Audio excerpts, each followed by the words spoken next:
দ্বিতীয় শ্রেণীর আমার বইয়ের কবিতা। কবিতার নাম বর্ষার দিনে। লেখক অন্নদাশঙ্কর রায়। শন শন হাওয়া বয়, এই আসে বৃষ্টি, দরজা জানালা খোলা, ভেসে যায় ছিষ্টি। তারপরে রোদ ওঠে, আহা সে কি মিষ্টি। আবার ঘনাই মেঘ, জোর আসে বৃষ্টি, ঝাপসা দেখাই সব যতদূর দৃষ্টি।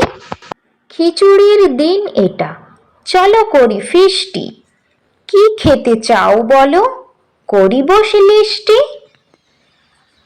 শন শন হাওয়া বয়, এই আসে বৃষ্টি, দরজা জানালা খোলা, ভেসে যায় ছিষ্টি। তারপরে রোদ ওঠে,